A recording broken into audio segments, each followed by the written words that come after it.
Hello everyone, it's October 1st. I'm not really sure where September went, but as I look outside my window, I see all of the leaves are changing colors and it's very, very beautiful.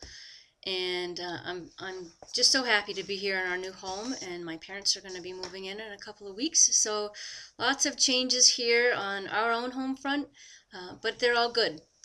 Last week I shared with you my story. Some of you watched it, some of you haven't watched it yet. Um, and this week, I hope it gave you something to think about, your own story. What's your story? Because your story is magical. Um, and your story will really inspire others to greatness. When they see your success on the program, or maybe they've seen you struggle and then finally get it together and take control of your life and start to organize your life around what matters most. Because really, that's what our program is all about. Take Shape for Life is about organizing our lives around what matters most. So I was thinking this week, just I wanted to talk a little bit about the path that we're on. And some of us are on the path toward better health, right? Where each week that we get closer and closer to our healthy weight, or maybe it has nothing to do with our weight. Maybe it's, just making the decision of where we want to go in our life and then making it happen. And each week we're a little bit closer to where we actually want to be. I was reviewing Dr. A's book, Discover Your Optimal Health, and he talks a lot about stress and how stress negatively impacts our lives. It actually releases a hormone. I think it's cortisol or cortisone or something like that. But anyway, that fight or flight feeling that 10,000 years ago when you ran across a saber-toothed tiger and you like, and you got that adrenaline going and you ran really fast, and after it was a letdown and you were hungry. It just made you want to eat and refuel. Well, stress today does the same thing. It still releases that hormone in our body and we get the same result. So if you were to step back and take a look at your world, is it stressful?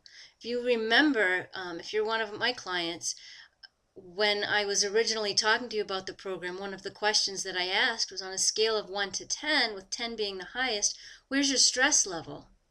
So I wanted to gauge, what your world looked like.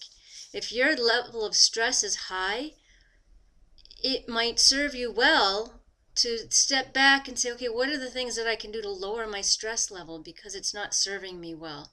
It certainly doesn't help with weight loss. It raises your blood pressure. It just, it's just not a good thing. And I think so often we get caught up on our day-to-day lives just knowing how to live in that world that's high stress and fast paced, and just kind of accepting the fact that this is how it is, and there's really nothing I can do about it. I would suggest something different, um, and that's one of the things that you'll get from Dr. A's book, Discover Your Optimal Health, is how to make those changes and why you would want to. And one of the things that he talks about is something called Stop, Challenge, and Choose, and he addresses that in his book, Dr. A's Habits of Health. And it's really one of the main reasons why it's so important to know what you want, not what you don't want, but what you want. We so often we get started on the program because we don't like something about our lives, or we say we're going to make a change in our lives because we don't like this other way that we were living. Most of us start something because we're trying to solve a problem. So we're focused on what we don't want. We don't focus on what we want. So once you make the decision, hey, this is what I want, then the stop, challenge, and choose comes into play. Because let's say for me, I'm a stress eater. I get stressed, I want to eat. That was my drug of choice. And it's definitely, I have my moments where I still want to slip back there. And one of the things that helps me is I say, okay, I know where I want to go. I know, I've got everything outlined. I've got it all mapped out. If I'm tired, I'm stressed, I don't want to cook tonight, the family's hungry, how about if we just order out for pizza? Has anybody ever had a day like that? You just don't want to deal with it. You want to take the easy way out. So if I have that thought, I say, okay, wait, let me stop. Is that going to help me get what I really want, the big want. Because I can have that pizza if it's something I really want, right? Obviously, I can. I can pick up the phone and call them for delivery. I don't even have to go get it. So, but how's that going to serve me? So that's my challenge. I stop and then I challenge myself. Is that really going to help me get into that size 8 dress? Is that going to help me get to the point where I can run a 5K? Is that going to help me blah, blah, blah, whatever it is that you want? And then I can say, you know what, that's not going to help me get there. That's not going to help me get what I want. So then I choose. I can have it. Of course I can have it. Nobody can say otherwise. And I know that if I have it, it's going to pull me out of fat burning. I'm not going to get the results that I want in the big picture. So what am I going to choose? Hopefully I choose to order a salad if I don't want to cook, or to run down to the local store and get a rotisserie chicken, or send my husband down to get a rotisserie chicken so I can still stay on program and I don't have to cook. There's always a choice, and you're either moving closer to what you want or you're slipping back to the old way, and you're either moving closer to what you want or further away. You don't have to be perfect. There will be times when you choose what's not going to serve you best. You learn from it and you move on, and the next day, you know what? Or 2 hours later, you get right back on program. But that's how it works. Stop, challenge, and choose.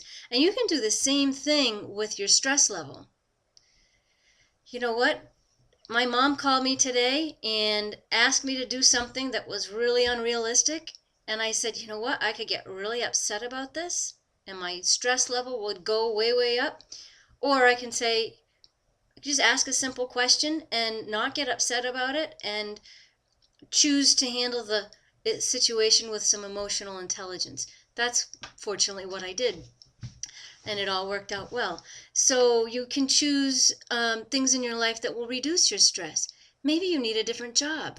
Maybe you need a different set of friends, or maybe there's a friend in your life or a relationship in your life that causes you all kinds of stress, and you're doing all you can on your end, and maybe that's a relationship that just needs to go away for a little while. Whatever is causing you stress in your life, there are ways to make it less stressful. And if you do that, it will serve you well. But remember, go back to the stop, challenge, and choose. There's exercises also in the workbook, Living a Longer and Healthier Life. I think it'll take you like 15 minutes, but it really sinks in. There's even exercises in this book as well. It's actually back in the epilogue. It's called Taking Back Your Life. It talks about stop, challenge, and choose, how to reduce your stress level, your job, whether or not you're in control or you have the ability to change your stress level there. If you evaluate your family relationships, your children. So really, you get to decide what's most important in your life, and then take control of that and start organizing your life around what matters most. So I hope that you've enjoyed this. It's made a difference. Even a little nugget here and there is always good to move us on into the next week. So with that, I hope you have a wonderful day, and I'll talk to you soon.